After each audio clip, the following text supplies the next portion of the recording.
the future is in high school right now, and I think we've talked about it. It's hard to stay as locked into recruiting as I once did with how so many of these guys just don't end up at the school they sign with eventually at a high school anyway. But I feel like this Jared Curtis commitment, it's in the title of the podcast. We're on Jared Curtis watch. And this feels like the most important individual recruitment I can remember in years, to be honest. And maybe it's just because George is recruited so well that you missed out on one guy. I don't know. We'll get the next guy. Maybe it's just because of the quarterback position just seems bigger, like Eason and Justin Fields. Like those were just massive commitments when Georgia got them. I can't think of. Yeah, Raiola, that's another good one. I can't think of. Yeah, I can't think of many recruitments since like Justin Fields that I was like this kind of locked into. Yeah, I think the only one might be Raiola, and Raiola's commitment was so filled with drama anyway. I think I mean, and you know, of course, he ended up decommitting anyway, so it's hard to say that one was a huge one. But yeah, it might be. It's always for a quarterback, is like, right? Like I'm trying to what's been the craziest Georgia non-quarterback commitment that I can remember in recent memory is, and I know this is very recent, so I might just be biased, but KJ Bolden. Because that was definitely a dramatic one. You had the Buford drama because it was right after Raiola had decommitted, and Georgia fans were like, man, like we hate Buford. No one from Buford ever comes here. Bolden, like been committed to Florida State for so long, and then just at the last second he flips away from them to go to Georgia, which is the second time in the last few years that they just lost a blue chip DB at the last second because they also got Travis Hunter taken away from them.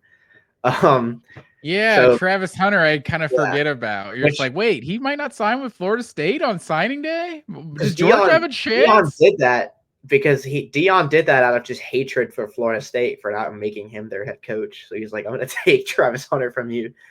But yeah, I think Jared Curtis definitely. I think it's fair to say that there's a couple examples you can maybe argue that have been since Justin Fields, but I'm not mad at that take at all. That this is like the most.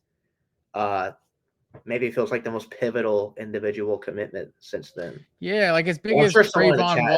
Yeah, as big as Trayvon Walker, Jalen Carter or something was to the success of Georgia. It's like you don't like just hang on individual defensive lineman commits, like Brock Bowers, obviously like generational player at Georgia. He's like the 50, 60 something ranked player in the country. So I don't think, I'll be honest. I'm not gonna say I hated on the Brock Bowers commitment, but I heard so much hype about it.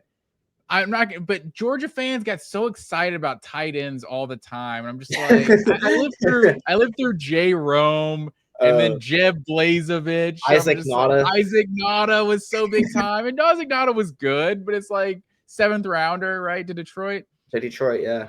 Like, I'm just like, okay, I'm not going to get that excited about a tight end. That's just like a good Orson Charles. Orson Charles is a great player, but he was fine.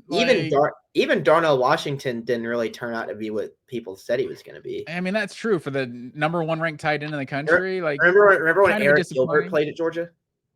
Yeah, I do. Yeah.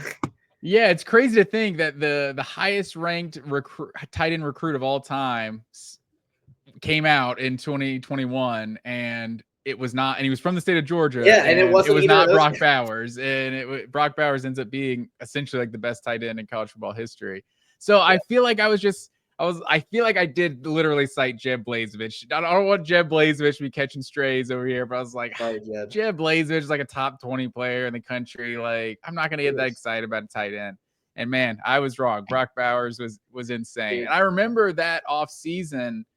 I want to say Brandon Adams said this, which he was like spot on, like reading between the lines, because Todd Monken was asked about Eric Gilbert, and Todd Monken was like, yeah, Eric Gilbert is kind of like a Brock Bowers type. Yeah. And you're like, wait, Brock Bowers. We don't even know what Brock Bowers is yet. How good will this guy be? And clearly he was spot on there. They already knew how good that guy. What he caught like the first 2 or 3 passes of the game against Clemson. Yeah, against Clemson. Like, so is this guy our best player? What's happening right now? He's 19. It's like, oh my god, it's Brock Bowers for sure. And as we're talking about Brock Bowers, I don't want to compare anyone to Brock Bowers, but they're calling Mark Bowman out of Matter Day. They're calling him Baby Brock. He rocks number 19. I don't know. Rusty Mansell hypes him up all the time. I don't want to compare anyone to Brock Bowers. Those Matter Day boys have a pretty good track record, man.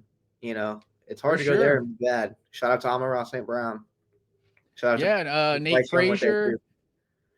George they brought in someone else for this class from Matter Day, didn't they? Or maybe I'm just thinking of Mark Bowman. Frazier went there, obviously. That was Matt Barkley back in the day. It was Matter Day. I think Sanchez was Matter Day. Mark Sanchez. There's a ton of Matter Day guys. Yeah, they got a nice track record for sure. But yeah, so Jared Curtis announcing next Monday, May 5th. I think that's just it's just massive. Like we named a couple of the times that Georgia signed 5-star. You can go back to Aaron Murray, Matthew Stafford. Like those were just massive commitments. So I feel like a quarterback committing at this time in the class too, it feels like this is what Georgia needs to kind of get this class started. You know, like let's get the ball rolling. Like it seems like the whole class is taken care of in the summer these days.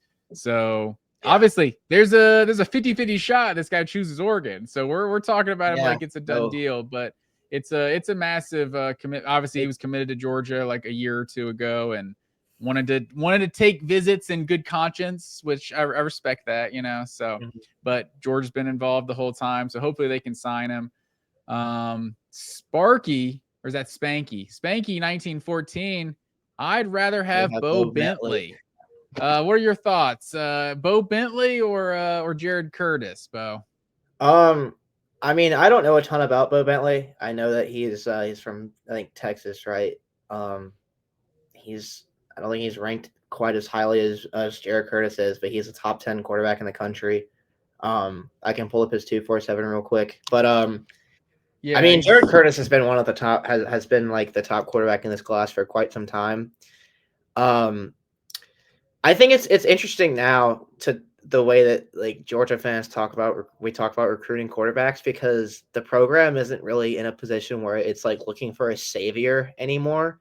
Yeah. And I think that's the major difference in vibe that I've noticed from when they were recruiting like Jacob Eason and Justin Fields and Matthew Stafford and you know, Jake Fromm, all those guys, is like back then it was like, who's going to be the quarterback that leads Georgia to their first, you know, to their first national title since 1980. And of course, it didn't turn out to be any of those guys. It turned out to be the random 5'9" walk-on that they had on their team for like 6 years. So 5'9"? You're saying he's 5'9"? I mean, dude, he's listed at 5'11", and okay, I like that's probably true. You subtract 2 inches from every sport athlete who's listed under 6 feet. Like Kyler Murray was listed at 5'10" when he came out of the draft. I'm like, there's no way he's 5'10". But yeah, I don't know. I think it's interesting because every other 5-star quarterback who's committing to these programs who didn't win back-to-back titles 3-4 years ago, I just feel like there's a different kind of pressure on them than there is at Georgia. So yeah, and I don't know. It's not looked at as like the fate of the program is in the balance anymore, as I feel like it did with like when Georgia fired Mark Richt and it was up in the air for a little bit about whether or not Jacob Eason was going to stay committed. Yeah, that felt like life or death. Georgia football. Are they going to lose Jacob Eason or not? That's true. And I don't think it's ever going to feel like that again, just because Georgia finally, you know, got over the hump and, you know, won those 2 championships.